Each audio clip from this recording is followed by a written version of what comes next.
서울의 강남 한복판. 빽빽한 고층 빌딩과 화려한 넌사인이 수놓아진 도시의 심장부와는 달리 강변도로 아래 어두운 그림자 속에는 또 다른 세상이 존재했다. 차가운 바람이 휘몰아치는 그곳. 낡은 교각 아래의 한 공간이 새 쌍둥이에게는 유일한 보금자리였다. 형인 지호는 언제나 침착하고 논리적이었다. 그의 눈빛은 고요한 호수 같았지만 그 속에는 동생들을 책임져야 한다는 무거운 책임감이 깃들어 있었다. 둘째인 재원이는 불같은 성격의 소유자였다. 주먹이 먼저 나가는 일이 많았지만 그 누구보다 형제들을 아꼈다. 막내인 민준이는 몸이 약해 늘 기침을 달고 살았지만 그의 눈빛은 맑고 순수했다. 그는 세상의 모든 아픔과 슬픔을 자신의 것으로 받아들이는 듯했다.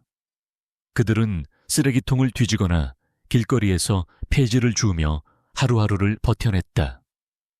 삶은 고단했지만 서로에게 의지하며 그들은 살아가는 법을 배웠다. 그들의 생존 싸움이 계속되던 그 시각, 도심의 한복판에서는 한국을 대표하는 IT 기업인 JK그룹의 젊은 CEO 강준서가 긴박한 상황에 놓여 있었다. 그는 30살의 나이에 그룹을 이끌고 있는 천재적인 경영인이자 냉철하고 이성적인 판단력으로 로봇이라 불릴 만큼 감정이 없는 인물이었다. 그의 고급 세단은 폭우 속에서 서울의 복잡한 도로를 미끄러지듯 달리고 있었다. 그는 긴박한 목소리로 비서에게 전화를 걸고 있었다. 무슨 짓을 한 겁니까? 당장 백업 자료를 복구하세요. 배신자는 누구야? 그의 목소리에는 분노와 배신감이 뒤섞여 있었다. 그는 가장 신뢰했던 부사장에게 배신당했다는 사실에 믿을 수 없다는 표정을 짓고 있었다. 갑자기 차의 뒷줄이가 산산조각 나는 소리가 들렸다. 뒤따라오던 검은색 승합차에서 총알이 날아온 것이다. 준서는 순간적으로 몸을 숙였지만 어깨에 날카로운 통증을 느꼈다. 총알이 어깨를 스치고 지나간 것이다. 그는 거울로 뒤를 힐끗 보았다. 그들은 자신을 죽이려 하고 있었다. 준서는 핸들을 꺾어 차를 좁은 골목길로 몰았다. 그의 심장은 격렬하게 울리고 있었다. 그는 죽음의 그림자를 느꼈다. 그가 타고 있는 차는 좁은 골목길을 지나다 통제력을 잃고 강변도로 아래로 곤두박질 쳤다. 충격이 몸을 강타했고 준서는 정신을 잃어갔다. 그의 마지막 의식 속에는 자신을 쫓는 그림자와 차가운 빗방울, 그리고 어두운 하늘만이 존재했다. 차가운 빗물이 얼굴을 때리자 준서는 정신을 차렸다. 온몸의 근육이 비명을 지르는 듯 아파왔다. 그는 비틀거리며 차에서 빠져나왔다. 어깨에서는 피가 뚝뚝 떨어지고 있었다. 그는 어둠 속을 헤매다 교각 아래의 텅 빈 공간을 발견했다. 낡은 상자와 덮개들이 쌓여 있었고 퀴퀴한 곰팡이 냄새가 났다. 그는 그곳으로 들어가 숨을 고르려 했다. 그때 그의 눈에 3개의 작은 그림자가 들어왔다. 그들은 낡은 담요를 뒤집어 쓴 채 서로에게 몸을 기대고 있었다. 지호는 낯선 인기척에 고개를 들었다. 그는 어둠 속에서 상처를 입고 쓰러져가는 낯선 남자를 보았다. 지호는 위험을 감지하고 동생들을 깨웠다.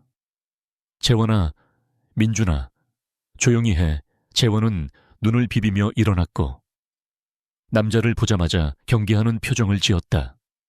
그는 당장이라도 소리치며 남자를 쫓아낼 듯했지만 지호가 그의 어깨를 잡고 고개를 저었다. 형, 저 사람 수상해. 우리가 아는 사람도 아니고 괜히 엮였다간 큰일 난다고. 재원의 목소리에는 두려움과 짜증이 섞여 있었다. 그는 이 낯선 남자가 자신들의 평화로운 공간을 위협하는 존재라고 생각했다. 그러나 민준이는 달랐다. 그는 낯선 남자를 빤히 바라보더니 몸을 일으켜 조심스럽게 다가갔다. 민준이는 쓰러져 있는 준서의 상처에서 피가 흐르는 것을 보았다. 그의 작은 손이 준서의 얼굴을 조심스럽게 만졌다. 형, 저 사람 아파 보여요. 민준이의 맑고 순수한 눈빛은 준서의 깊은 눈동자와 마주쳤다. 준서는 자신의 삶에서 이런 순수한 눈을 본 적이 없었다. 형, 저 사람 아파요. 도와줘야 해요. 민준이의 목소리는 너무나 순수했고 그 안에는 어떤 사리사욕도 없었다. 그는 단지 아파 보이는 사람을 돕고 싶었을 뿐이었다. 민준이의 말이 지호의 마음을 움직였다. 지호는 동생의 말에 담긴 진심을 보았다. 그는 재원의 어깨를 다시 잡으며 말했다. 재원아, 민준이 말대로 하자. 이 사람을 그냥 두고 갈 수는 없어. 재원은 망설였지만 형의 단호한 목소리와 민준이의 간절한 눈빛에 결국 고개를 끄덕였다. 그들은 함께 준서를 부축했다. 준서는 고통과 충격으로 거의 의식을 잃어가고 있었지만 그들의 작은 손길이 그의 몸을 일으켜 세우는 것을 느낄 수 있었다. 세 명의 작은 그림자가 한 명의 큰 그림자를 부축하여 그들의 보금자리로 향하는 모습은 그들의 삶에 새로운 운명의 막을 올리고 있었다. 그들은 아직 알지 못했다. 이 작은 선택이 그들 자신뿐만 아니라 이 차갑고 냉혹한 세상의 한 부분을 완전히 바꿔놓을 것이라는 것을. 차가운 빗줄기가 스며드는 교각 아래 준서는 낡은 담요 위에 겨우 몸을 뉘었다. 그의 어깨에서는 피가 계속 흘러나왔다. 지호는 쓰레기 더미에서 주운 낡은 수건으로 상처 부위를 지혈하려 애썼고 재원은 옆에서 불안한 눈빛으로 이 상황을 지켜보고 있었다. 민준이는 작은 손으로 준서의 얼굴에 묻은 빗물을 닦아주었다.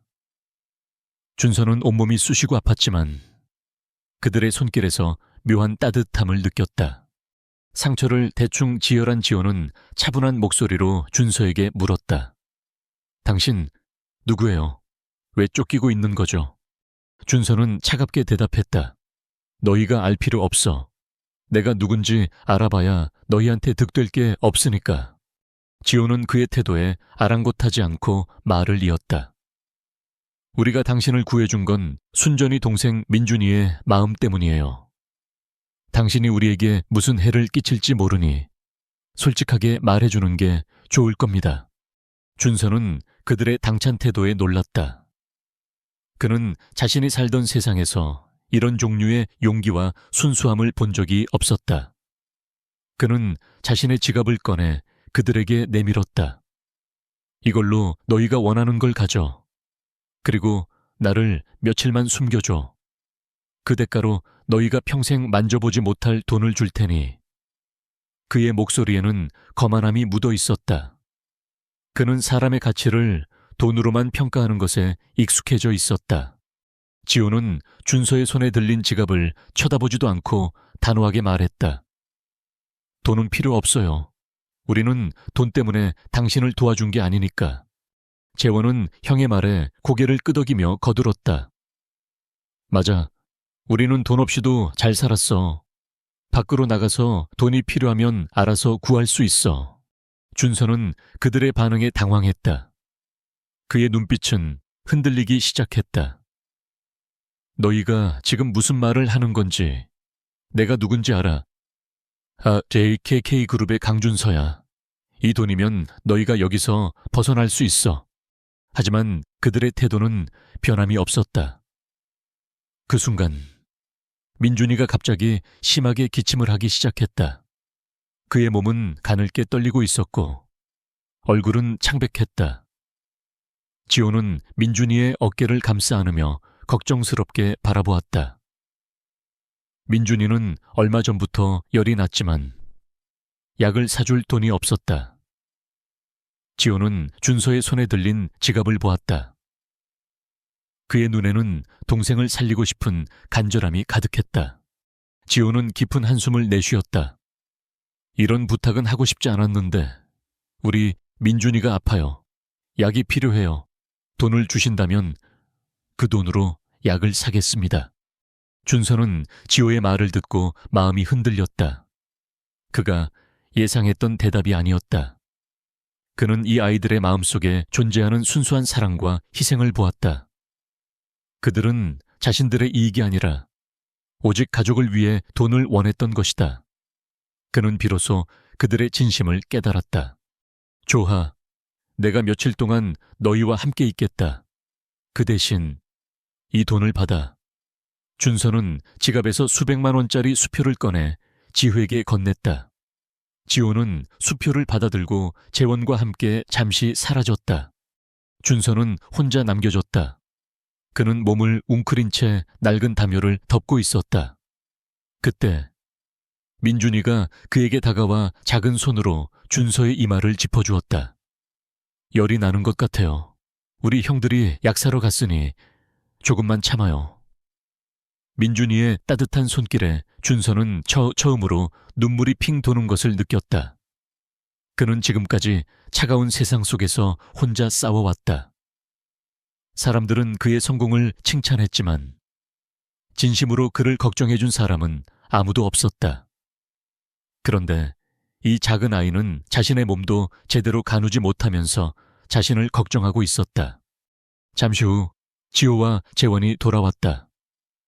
그들의 손에는 따뜻한 국밥 2그릇과 약봉지가 들려 있었다. 그들은 아무 말 없이 국밥 1그릇을 준서에게 내밀었다. 이거라도 먹고 좀 쉬어요. 할아버지 의사한테 약도 받아왔어요. 준서는 국밥을 받아들었다. 뜨거운 국물 냄새가 그의 코끝을 맴돌았다.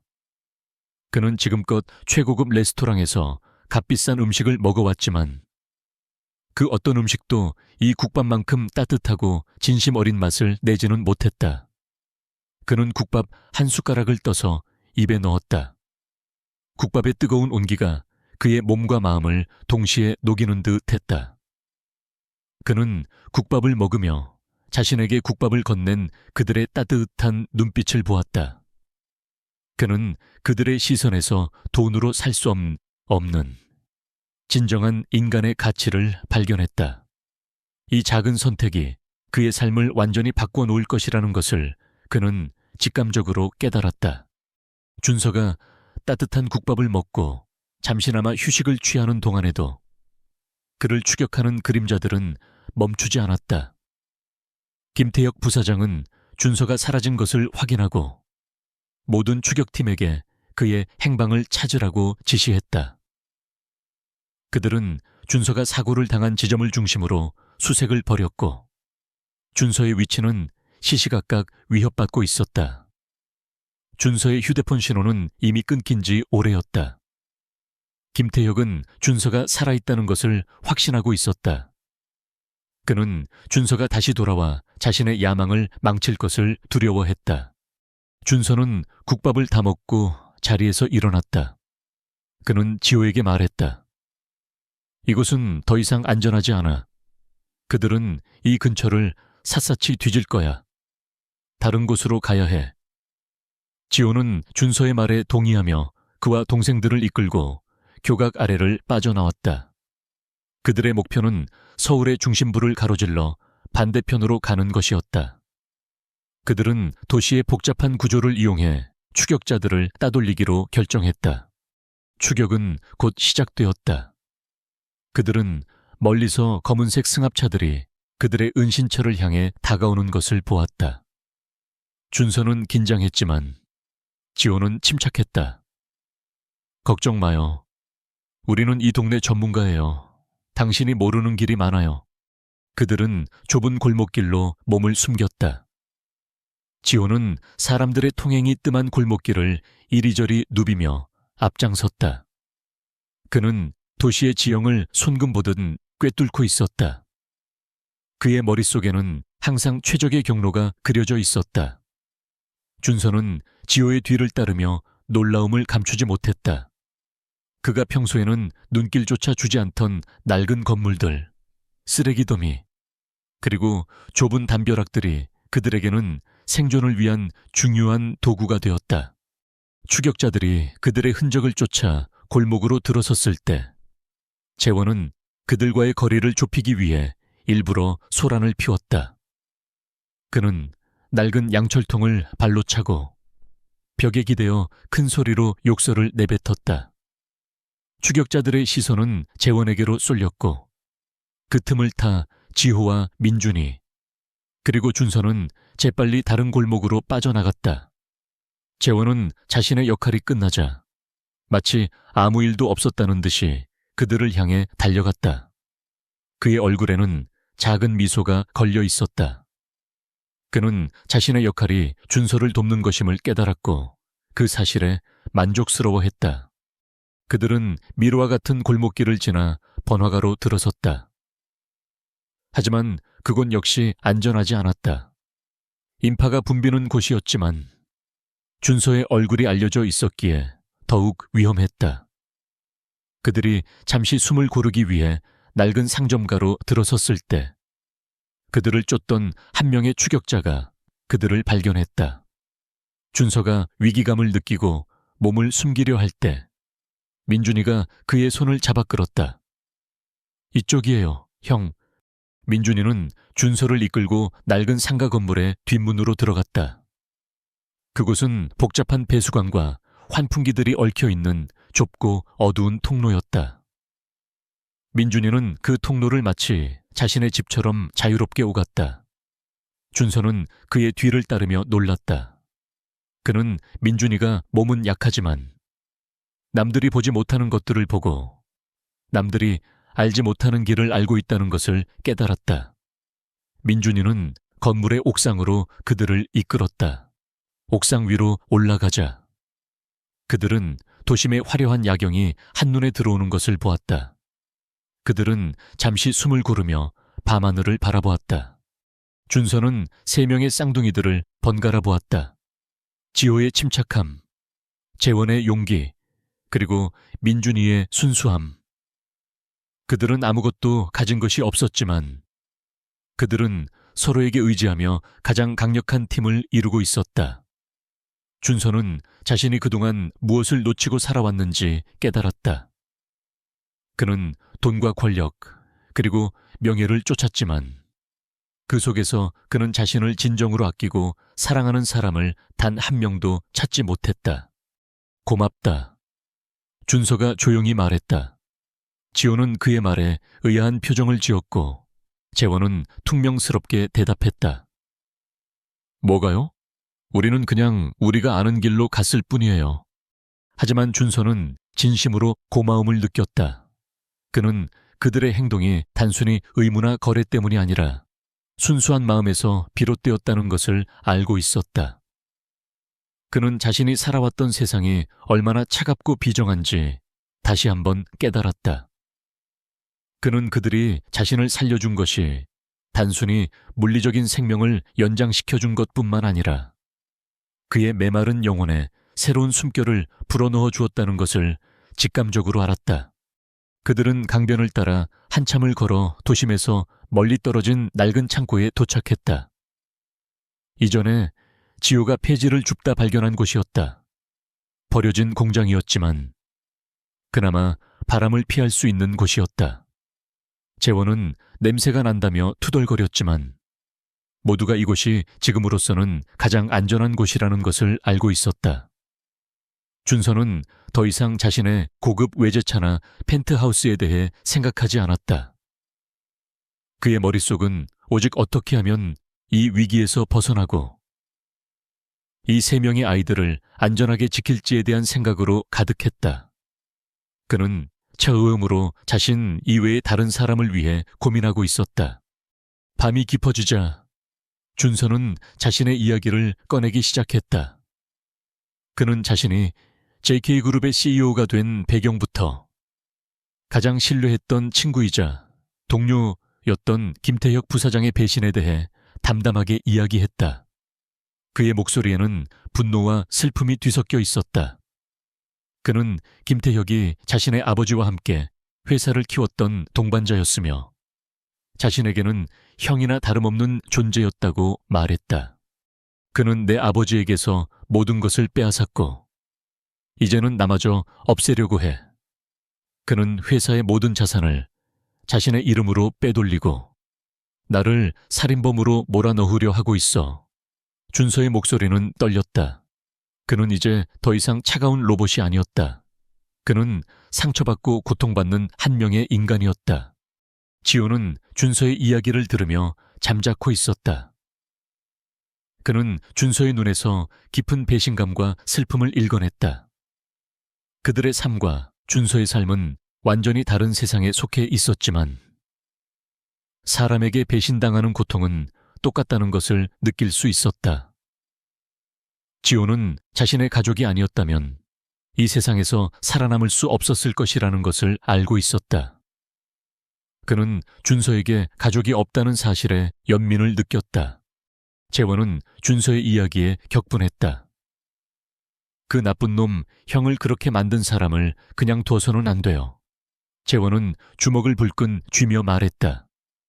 그의 단순하고 순수한 정의감은 준서의 마음을 따뜻하게 만들었다.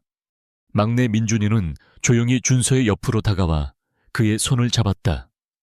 형, 괜찮아요. 우리는 형 편이에요. 민준이의 작은 손은 따뜻했고 그의 말은 준서의 가슴에 깊이 박혔다. 준서는 자신의 손을 잡고 있는 민준이의 손을 보았다. 그는 지금까지 수많은 사람들의 손을 잡아왔지만 그 어떤 손도 이토록 따뜻하고 진심 어린 온기를 전해준 적이 없었다. 그는 이 순간 자신이 돈으로 살 수 없는 가장 소중한 것을 얻었다는 것을 깨달았다. 고맙다, 민준아. 준서는 조용히 말했다. 그의 눈에는 눈물이 맺혔다. 그는 자신의 눈물이 무엇 때문에 흐르는지 알 수 없었지만 그것이 슬픔 때문만은 아니라는 것을 직감했다. 그날 밤 그들은 함께 잠들었다. 준서는 잠이 오지 않았다. 그는 자신의 삶을 되돌아보았다. 그는 항상 혼자였다. 성공을 위해 달려왔지만 그 과정에서 그는 가족과 친구를 모두 잃었다. 그는 이제 모든 것을 잃은 상황에서 이 세 명의 작은 아이들을 만났다. 그들은 아무것도 가진 것이 없었지만 그들은 서로에게 모든 것을 주었다. 그들의 따뜻한 마음은 준서의 메마른 영혼에 새로운 생명을 불어넣어 주었다. 준서는 이제 더 이상 혼자가 아니었다. 그는 자신을 믿어주고 자신을 지켜주는 세 명의 동생들을 얻었다. 그는 그들을 위해 다시 싸워야 한다는 것을 깨달았다. 그는 그들을 위해 자신의 모든 것을 되찾고 그들에게 새로운 삶을 선물해야 했다. 그는 조용히 잠든 세 명의 쌍둥이를 바라보며 다짐했다. 이들과의 인연은 단순한 우연이 아니었다. 그것은 운명이 그에게 준 두 번째 기회였다. 그는 이 기회를 절대 놓치지 않을 것이라고 다짐했다. 다음 날 아침, 준서는 지회에게 계획을 설명했다. 그는 자신이 갖고 있는 모든 정보를 동원해 김태혁을 무너뜨릴 것이라고 말했다. 지호는 준서의 계획에 동의하며 말했다. 우리는 형을 도울 거예요. 우리에게는 형이 모르는 세상이 있으니까요. 재원은 주먹을 불끈 쥐며 말했다. 내가 그 나쁜 놈들을 혼내줄게요. 민준이는 조용히 준서의 손을 잡고 말했다. 형, 우리는 형 옆에 있을게요. 준서는 그들의 말에 힘을 얻었다. 그는 이제 더 이상 혼자가 아니었다. 그는 이 세 명의 동생들과 함께 자신의 모든 것을 걸고 싸울 준비가 되어 있었다. 강준서와 새 쌍둥이의 방역 작전은 철저하고 치밀하게 준비되었다. 그들은 낡은 창고를 비밀 본부 삼아 김태혁 부사장이 점거한 JK그룹 본사로 침투할 계획을 세웠다. 준서는 자신이 가진 모든 정보를 쏟아부었고 지호는 그 정보를 바탕으로 김태혁의 경계태세를 분석했다. 재원이는 작전에 필요한 장비들을 조달하기 위해 폐지 줍는 일을 하면서도 눈에 불을 켜고 주변을 살폈고 민준이는 몸이 아픈 와중에도 그들을 돕기 위해 애썼다. 그들의 팀워크는 마치 오랜 시간 함께 해온 전우들처럼 완벽했다. 가장 큰 문제는 준서의 얼굴이 이미 언론에 노출되어 있다는 것이었다. 그는 공개적으로 본사에 들어갈 수 없었고, 그렇다고 해서 자신의 존재를 숨긴 채 지시만 내릴 수도 없었다. 그때 지호가 기발한 아이디어를 냈다. 형, 재원이 형이 형이랑 체격이 비슷하니까 재원이 형이 형인 척하고 본사에 들어가면 어때요? 재원이는 준서와 키와 체격이 비슷했고 머리 스타일을 바꾸고 정장을 차려입으면 충분히 준서로 위장할 수 있을 것 같았다. 재원이는 처음에는 망설였지만 형과 동생을 위해 위험을 감수하기로 했다. 작전 당일 재원이는 낡은 거울 앞에서 준서가 선물해준 정장을 차려입었다. 그의 얼굴은 긴장으로 굳어 있었지만 그의 눈빛은 결의에 차 있었다. 지호는 작전의 모든 것을 머릿속으로 시뮬레이션하고 또 시뮬레이션했다. 민준이는 형들의 어깨를 감싸주며 힘내라고 속삭였다. 재원이가 준서의 차를 몰고 본사 정문으로 향하는 동안 준서와 지호는 다른 루트를 통해 본사에 잠입했다. 그들은 건물의 배관을 타고 지하로 잠입했다. 퀴퀴한 냄새와 먼지가 가득했지만 준서는 불평 한마디 없이 지호의 뒤를 따랐다. 예전에 그라면 상상조차 하지 못할 일이었다. 본사 내부는 삼엄한 경계 태세에 놓여 있었다. 경비원들의 눈빛은 날카로웠고 모든 출입구는 통제되어 있었다. 재원이는 자신의 신분을 숨기기 위해 선글라스와 모자를 깊숙이 눌러 쓰고 로비로 들어섰다. 그는 김태혁이 설치한 가짜 준서의 사진을 보았다. 사진 속의 준서는 예전의 그처럼 차갑고 냉정해 보였다. 재원이는 그 사진을 보며 자신의 역할에 몰입했다. 그때 경비원 한 명이 재원이를 멈춰 세웠다. 신분 확인 좀 하시죠. 재원이의 심장이 쿵 내려앉았다. 그는 준서에게서 들은 대로 차분하게 대답했다. 내가 누군지 몰라. 그의 목소리는 준서의 목소리보다 조금 더 낮았고 거칠었지만 그의 태도는 준서와 흡사했다. 경비원은 잠시 망설이더니 그를 통과시켰다. 재원이는 안도의 한숨을 내쉬었다. 한편 준서와 지호는 지하 통로를 통해 IT 서버실로 향하고 있었다. 그곳에는 김태혁이 준서의 모든 자료를 조작하고 삭제한 서버가 있었다. 그들의 목표는 서버에 접근하여 조작된 자료들을 복구하고 김태혁의 범죄를 입증할 증거를 찾는 것이었다. 그때 준서의 휴대폰에 지호가 보낸 메시지가 도착했다. 서버실의 보안 코드는 매주 변경됩니다. 마지막으로 바뀐 코드는 회장님의 생일이에요. 19782-055. 준서는 지호의 뛰어난 분석력에 다시 한번 감탄했다. 그는 서버실 문을 열고 안으로 들어갔다. 서버실 안은 거대한 컴퓨터 장비들로 가득 차 있었다. 준서는 능숙하게 컴퓨터를 다루며 자료를 복구하기 시작했다. 그는 이 분야의 천재였다. 하지만 그는 잠시 멈춰서서 지호와 재원이 그리고 민준이를 떠올렸다. 예전의 나라면 이 모든 것을 혼자서 해결했을 텐데 그는 이제 혼자가 아니었다. 그는 그들의 믿음과 도움을 받고 있었다. 그때 민준이에게서 연락이 왔다. 형, 조심해요. 김태혁 부사장이 서버실로 가고 있대요. 민준이는 자신의 해킹 능력을 이용해 김태혁의 통신을 감청하고 있었던 것이다. 준서는 민준이의 말에 놀랐다. 그는 민준이가 몸이 약하지만 이렇게 뛰어난 재능을 가지고 있다는 것을 알지 못했다. 준서는 서둘러 자료를 복구했다. 그는 재빨리 USB에 자료를 옮겨 담고 서버실을 빠져나왔다. 김태혁은 서버실 문이 열려 있는 것을 보고 준서가 침입했다는 것을 직감했다. 그는 경비원들을 소집했고 본사 전체가 발칵 뒤집혔다. 준서는 이제 자신의 모든 것을 걸고 싸워야 했다. 그의 손에 들린 USB는 단순한 자료가 아니라 자신과 새 쌍둥이의 미래가 달린 운명이었다. 김태혁 부사장은 서버실의 텅 빈 공간과 열려있는 문을 보고 분노로 몸을 떨었다.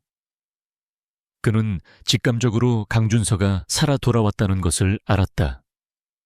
감히 이럴 수가, 그는 소리쳤다. 김태혁은 즉시 모든 경비 인력을 동원하여 회사 전체를 봉쇄하고 준서를 찾기 시작했다. 그는 이 모든 것이 자신의 계획을 무너뜨릴 것이라는 것을 두려워했다. 준서는 복구한 자료가 담긴 USB를 들고 은밀히 움직였다. 그는 지호와 재원, 그리고 민준이에게 미리 연락하여 각자의 위치에서 대기하도록 지시했다. 그들의 계획은 겉으로는 단순했다. 준서가 USB를 가지고 약속된 장소로 향하는 동안 새 쌍둥이가 그의 존재를 숨기고 필요할 때 결정적인 도움을 제공하는 것이었다. 하지만 그들은 김태혁의 교활함을 과소평가하고 있었다. 김태혁은 준서의 약점을 정확히 파악하고 있었다. 그는 준서가 혼자가 아니라는 것을 알게 되었고 곧바로 그의 가장 소중한 것을 노렸다. 김태혁은 무정이를 들고 경비원들에게 지시했다. 강준서와 함께 있는 3명의 거지 아이들을 찾아 그들을 잡아와. 준서는 본사 건물의 복잡한 구조를 이용해 탈출을 시도했다.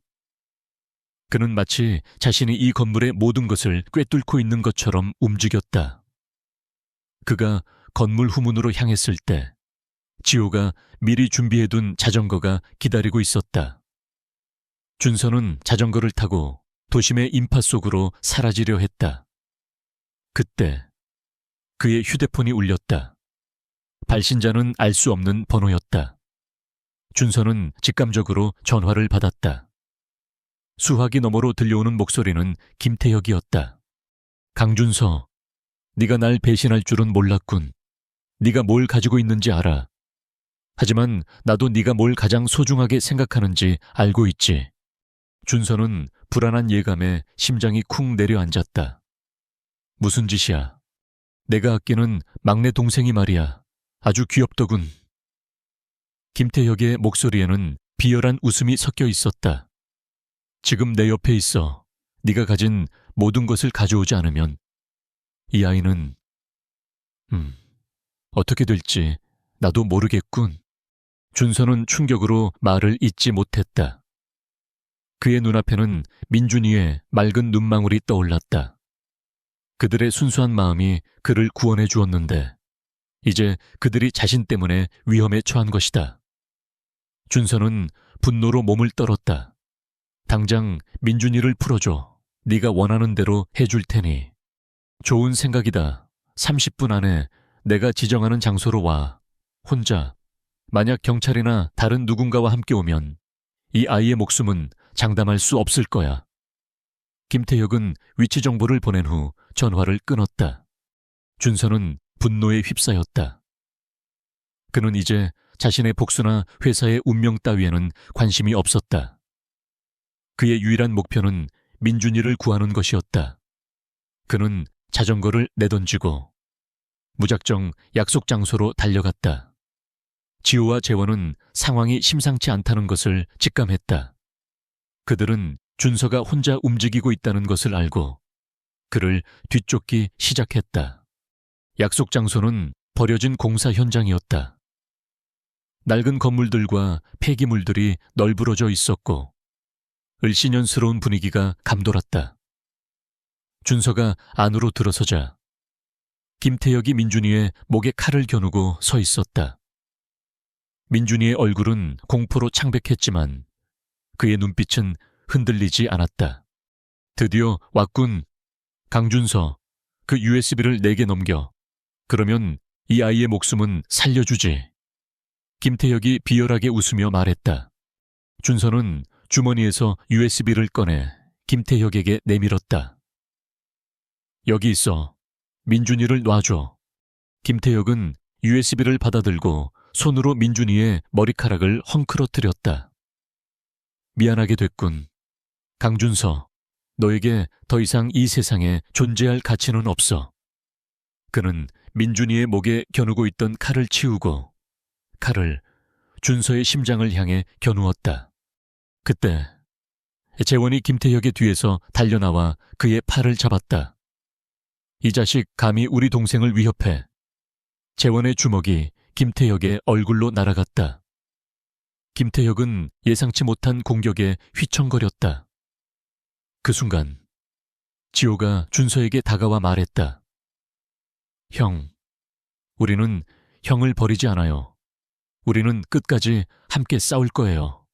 준서는 눈물을 글썽겼다. 그는 그들이 자신을 지키기 위해 목숨을 걸고 싸우는 것을 보았다. 그는 이제 더 이상 혼자가 아니었다. 그는 이 세 명의 동생들과 함께라면 어떤 어려움도 이겨낼 수 있다는 것을 알았다. 재원이의 갑작스러운 주먹 공격에 김태혁은 휘청거렸지만 이내 냉정을 되찾고 민준이의 목덜미를 잡아채 방패 삼았다. 그의 눈은 살기등등했고 그는 민준이를 인질로 삼아 준서와 쌍둥이들에게서 벗어나려 했다. 준서는 민준이가 위험에 처한 것을 보고 분노로 이성을 잃을 뻔했지만 지호가 그의 팔을 잡아챘다. 형, 침착하세요. 우리가 이길 수 있어요. 지호는 재원이에게 눈짓을 보냈다. 재원이는 형의 뜻을 이해하고 김태혁의 시선을 끌기 위해 그에게 달려들었다. 재원이가 김태혁에게 달려들자 김태혁은 민준이를 인질 삼아 재원이를 막으려 했다. 그 순간 지호는 재빨리 바닥에 널브러져 있던 쇠 파이프를 집어들어 김태혁의 발을 걸었다. 김태혁은 균형을 잃고 넘어졌고 민준이는 그의 소나기에서 벗어날 수 있었다. 민준이가 넘어지자 준서는 재빨리 달려가 민준이를 품에 안았다. 괜찮아. 민준아, 괜찮아. 준서는 민준이가 무사하다는 것을 확인하고 안도의 한숨을 내쉬었다. 그러나 민준이의 몸은 뜨거웠고 그의 얼굴은 창백했다. 민준이는 기침을 쏟아냈고 그의 입에서는 피가 섞인 가래가 흘러나왔다. 그는 김태혁에게 납치당해 끌려다니는 동안 몸이 많이 상한 듯 했다. 준서는 민준이를 안고 소리쳤다. 당장 병원으로 가야 해. 그때 김태혁이 다시 몸을 일으켜 칼을 들고 준서에게 달려들었다. 준서는 민준이를 보호하기 위해 몸을 돌려 김태혁의 공격을 막아냈다. 그의 어깨에서는 다시 피가 흘러나왔다. 재원이가 김태혁의 뒤에서 달려들어 그를 제압했고 지호는 경찰에 신고했다. 구급차가 도착했을 때 민준이는 의식을 잃어가고 있었다. 준서는 민준이와 함께 구급차에 올라탔다. 구급차 안에서 준서는 민준이의 작은 손을 꼭 잡았다. 민준이의 손은 차가웠다. 준서는 자신의 마음이 찢어지는 듯한 고통을 느꼈다. 그는 자신이 겪었던 모든 고통과 좌절이 민준이의 작은 아픔에 비하면 아무것도 아니라는 것을 깨달았다. 그는 민준이의 목숨이 자신에게 얼마나 소중한지 깨달았다. 그는 민준이가 그의 삶에서 가장 소중한 존재가 되었다는 것을 인정했다. 병원에 도착하자 민준이는 곧바로 응급실로 옮겨졌다.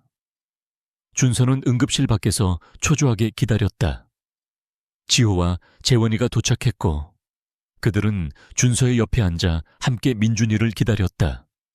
그들은 아무 말도 하지 않았지만 그들의 눈빛은 서로에게 힘이 되었다. 준서는 그들의 눈을 보며 말했다. 내가 미안해. 나 때문에 민준이가 위험해졌어. 지호는 준서의 어깨를 두드리며 말했다. 아니에요. 형, 우리도 형을 지키고 싶었어요. 그리고 민준이도 분명히 그렇게 생각할 거예요. 재원이는 고개를 끄덕이며 말을 보탰다. 우리는 함께 싸운 거잖아요. 우리는 형을 믿으니까요. 준서는 그들의 따뜻한 말에 눈물을 글썽였다. 그는 그들이 자신에게 어떤 의미인지 깨달았다. 그들은 단순한 거래 상대가 아니라 목숨을 걸고 자신을 지켜준 진정한 가족이었다. 그는 자신이 그동안 얼마나 외롭고 공허한 삶을 살아왔는지 깨달았다. 그는 모든 것을 가졌지만 가장 중요한 것을 잃어버리고 살았다. 그리고 이제 그는 모든 것을 잃은 상황에서 가장 소중한 것을 얻었다. 몇 시간 후 민준이는 의식을 되찾았고 의사는 다행히 생명에는 지장이 없다고 말했다. 준서는 민준이가 무사하다는 소식에 안도의 한숨을 내쉬었다. 그는 민준이의 병실로 들어가 그의 손을 잡았다. 민준이는 창백한 얼굴로 준서를 보며 희미하게 미소 지었다. 형, 괜찮아요. 우리 형이랑 같이 있었으니까요. 준서는 민준이의 말에 울컥했다. 그는 민준이를 꼭 끌어안았다. 민준아, 정말 미안해. 그리고 고마워. 너희는 내게 가장 소중한 가족이야. 그의 목소리는 진심으로 떨리고 있었다. 그날 이후 준서는 완전히 다른 사람이 되었다. 그는 더 이상 차갑고 이성적인 CEO가 아니었다. 그는 따뜻하고 인간적인 마음을 가진 사람이 되었다. 그는 민준이의 곁을 지키며 지호와 재원이와 함께 새로운 계획을 세웠다. 이제 그들의 싸움은 단순히 복수나 회사를 되찾기 위한 것이 아니었다. 그것은 그들의 소중한 삶과 가족을 지키기 위한 것이었다. 민준이가 의식을 회복하고 병실에서 안정을 찾는 동안 준서는 지호, 재원이와 함께 방역의 마지막 계획을 세웠다. 그는 더 이상 복수심에 불타는 CEO가 아니었다. 그의 눈빛은 차분했지만 그 안에는 가족을 지키려는 굳건한 의지가 담겨 있었다. 그들의 계획은 간단했다. 김태혁 부사장이 주도하는 긴급 이사회에서 그의 모든 범죄를 폭로하는 것이었다. 계획은 치밀했다. 지호는 김태혁이 이사회를 위해 준비한 모든 자료와 발표 내용을 분석했다. 그는 김태혁의 논리에 허점이 많다는 것을 파악했다. 재원이는 이사회장 내부에 카메라를 설치하고 음향 장비를 조작하여 모든 내용을 녹화하고 필요할 때 외부로 송출할 수 있도록 준비했다. 민준이는 병실에서 회복하면서 형들이 전해주는 정보를 바탕으로 김태혁의 개인 통신 기록과 비밀 계좌를 추적했다. 그의 해킹 능력은 김태혁이 예상했던 것보다 훨씬 뛰어났다. 이사회 당일 분위기는 극도로 긴장되어 있었다. 김태혁은 준서가 죽었다고 확신하고 자신이 회사의 새로운 주인이 될 것이라 믿고 있었다. 그는 여유로운 표정으로 이사회에 참석했고 자신의 승리를 자축하는 듯 했다. 그는 준서가 이사회에 참석할 수 없다는 것을 이용해 자신의 위조된 자료들을 발표하기 시작했다. 그는 자신이 JK그룹의 새로운 리더가 될 것이라고 선언했다. 그 순간 이사회장 문이 열리고 준서가 걸어 들어왔다. 그의 모습은 며칠 전에 초췌한 모습과는 달랐다. 그는 말끔한 정장을 입고 있었지만 그의 눈빛은 이전보다 훨씬 더 인간적이고 강렬했다. 김태혁은 준서의 갑작스러운 등장에 얼굴이 굳어졌다. 그는 공포와 분노로 준서를 노려보았다.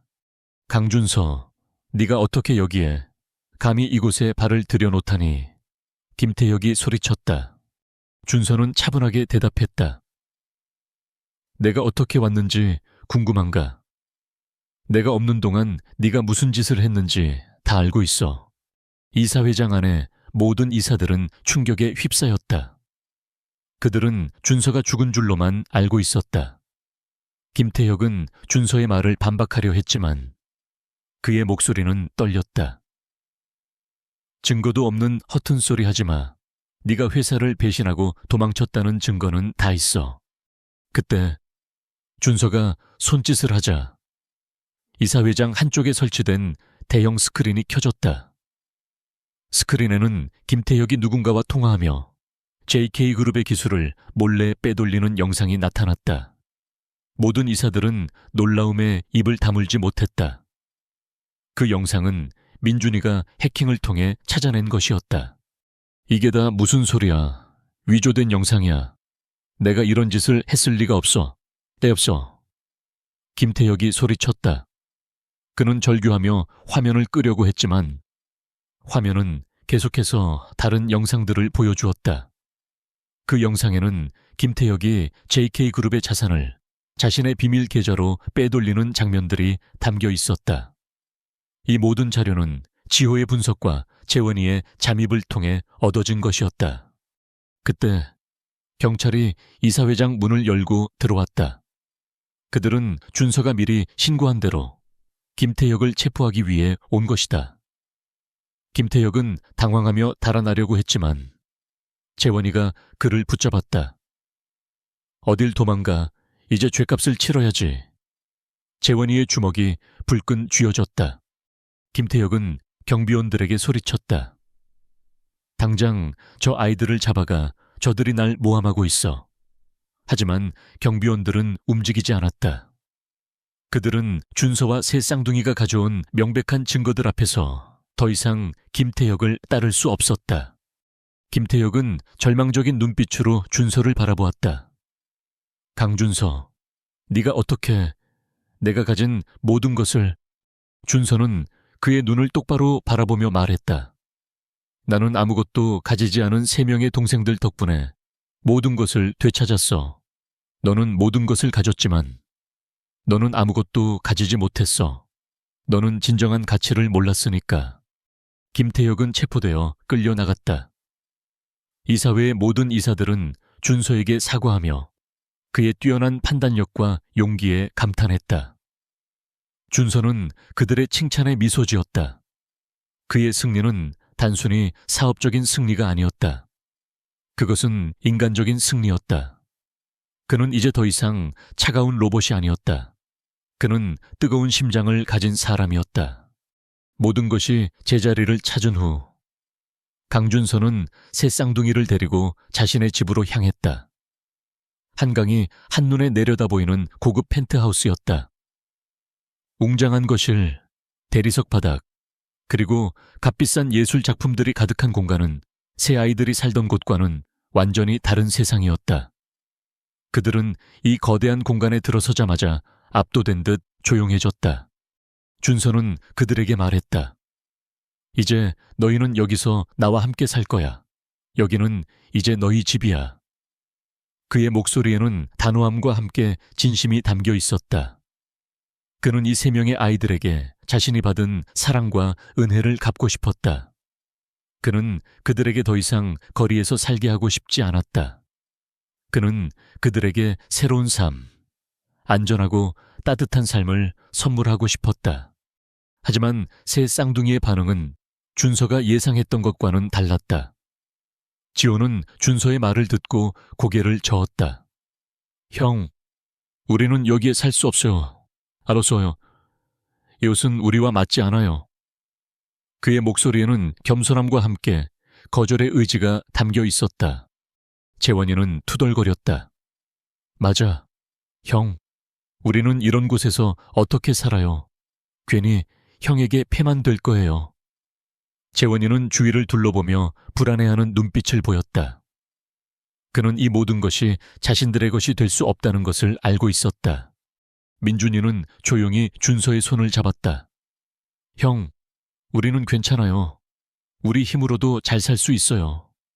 형의 도움이 없었어도 우리는 우리 힘으로 살아갈 거예요. 민준이의 말은 진심이었다. 그들은 그들의 삶이 비록 가난했지만 그 삶에 대한 자부심을 갖고 있었다. 그들은 준서에게 의지하기보다는 스스로의 힘으로 살아가고 싶었다. 준서는 그들의 반응에 마음이 아팠다. 그는 그들이 자신을 거절하는 이유를 이해했다. 그들은 자신들의 삶을 자랑스럽게 여기고 있었고 그들의 자존심은 그들의 모든 것이었다. 준서는 그들에게서 그들의 삶의 방식을 존중하고 싶었다. 하지만 그는 그들을 잃고 싶지 않았다. 그는 그들에게서 진정한 가족의 의미를 배웠기 때문이었다. 이건 너희에게 베푸는 자선이 아니야. 준서는 차분하게 말했다. 그의 목소리는 진심으로 떨리고 있었다. 이건 나를 위한 부탁이야. 나는 혼자였어. 모든 것을 가졌지만 나를 진심으로 걱정해 주는 사람, 나를 위해 목숨을 걸어줄 사람, 아무도 없었어. 너희는 내게 모든 것을 주었어. 너희는 나를 살려주었고 내게 가족의 의미를 알려주었어. 이제 내가 너희에게 진정한 가족이 되어주고 싶어. 준서의 눈에는 진심이 담겨 있었다. 그는 이제 더 이상 차가운 로봇이 아니었다. 그는 따뜻한 심장을 가진 한 명의 사람이었다. 그의 진심 어린 고백에 지호는 고개를 숙였고 재원이는 눈물을 글썽였다. 민준이는 준서의 손을 꼭 잡았다. 형, 민준이가 조용히 준서를 불렀다. 우리가 정말 형에게 도움이 될까요? 준서는 민준이의 손을 잡고 말했다. 너희는 이미 내게 충분히 도움이 됐어. 너희는 나를 구원했어. 이제부터는 우리가 함께 가족이 되는 거야. 서로에게 힘이 되어주고 서로를 지켜주는 그런 가족이 되는 거야. 그들의 대화는 그들의 삶의 방향을 결정지었다. 그들은 그날부터 준서의 집에서 함께 살기 시작했다. 그들은 더 이상 거리의 노숙자가 아니었다. 그들은 강준서의 소중한 가족이 되었다. 그들의 삶은 한순간에 바뀌었지만 그들의 마음속에는 여전히 그들의 과거가 그리고 서로를 향한 변치 않는 사랑이 존재했다. 그들의 새로운 삶은 그렇게 시작되었다. 1년의 시간이 흘렀다. 강준서와 새 쌍둥이의 삶은 완전히 달라졌다. 그들은 더 이상 외톨이들이 아니었다. 그들은 이제 진정한 의미의 가족이었다. 준서는 JK그룹의 CEO 자리를 되찾았고 회사는 그의 인간적인 경영 철학 덕분에 더욱 빠르게 성장했다. 그는 자신의 삶에서 가장 소중한 것을 잃을 뻔한 경험을 통해 진정한 리더십은 돈이나 권력이 아니라 사람을 향한 따뜻한 마음에서 비롯된다는 것을 깨달았다. 지호는 준서의 지원을 받아 경영학을 전공하는 대학생이 되었다. 그는 여전히 논리적이고 침착했지만 그의 눈빛은 더 이상 책임감의 무게에 눌려있지 않았다. 그는 자신의 뛰어난 분석력을 이용하여 회사의 경영 전략을 연구했고 준서는 지호의 의견을 진지하게 경청했다. 지호는 준서의 든든한 조력자이자 자랑스러운 동생이 되었다. 재원이는 JK그룹의 보안팀에 입사했다. 그의 불같은 성격과 타고난 운동 능력은 보안 업무에 큰 도움이 되었다. 그는 더 이상 주먹을 함부로 쓰지 않았다. 그는 이제 사람들을 보호하기 위해 자신의 힘을 사용했다. 그는 가끔씩 준서와 함께 운동하며 이야기를 나누었고 그들의 대화는 단순한 업무를 넘어선 형제간의 우애로 가득했다. 민준이는 병을 완전히 극복하고 미술대학에 입학하여 자신의 예술적 재능을 마음껏 펼치고 있었다. 그는 더 이상 약하고 병약한 아이가 아니었다. 그의 그림은 삶의 아름다움과 희망을 담고 있었고 그의 그림을 본 사람들은 그의 그림에서 따뜻한 위로를 받았다. 그는 때때로 준서의 집을 아름다운 그림으로 장식했고 그의 작품들은 준서의 차가운 펜트하우스를 따뜻한 보금자리로 바꾸어 놓았다. 어느 맑은 가을날 저녁 준서와 세 쌍둥이는 거실에 모여 앉았다. 그들은 따뜻한 차를 마시며 이야기를 나누었다. 그들의 대화는 평범하고 소박했다. 지호는 학교 생활에 대해 이야기했고 재원이는 회사에서 있었던 일들을 재밌게 들려주었다. 민준이는 새로 시작한 작품에 대해 이야기하며 눈을 반짝였다. 준서는 그들의 이야기를 들으며 조용히 미소 지었다. 그는 창밖으로 보이는 화려한 도시의 야경을 바라보았다. 그는 예전 같았으면 이 모든 것이 자신의 것이라는 자부심에 가득 차 있었을 것이다. 하지만 이제 그는 달랐다. 그에게 이 모든 화려한 풍경은 더 이상 중요하지 않았다.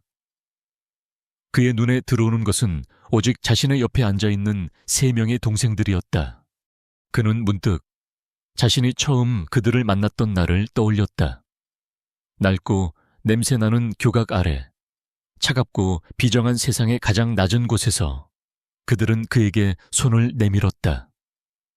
그들의 손은 작고 보잘것없었지만 그 손에는 그 어떤 돈과 권력으로도 살 수 없는 진정한 인간의 가치와 따뜻한 마음이 담겨 있었다. 그들은 그의 삶을 구원했다. 준서는 자리에서 일어나 3명의 동생들을 꼭 끌어안았다. 고맙다. 정말 고마워. 너희는 내게 세상에서 가장 소중한 선물이야. 그의 목소리는 진심으로 떨리고 있었다. 그들은 서로에게서 가족의 의미를 찾았고 서로에게서 삶의 희망을 찾았다. 그들은 서로 다른 삶을 살아왔지만 이제 그들은 하나의 이름으로 묶여 있었다. 바로 가족이라는 이름이었다. 그들의 삶은 평온하고 행복했다. 그들은 이제 모든 것을 가졌다. 돈과 명예, 그리고 무엇보다도 소중한 가족을. 그들의 이야기는 그렇게 새로운 시작을 알리고 있었다.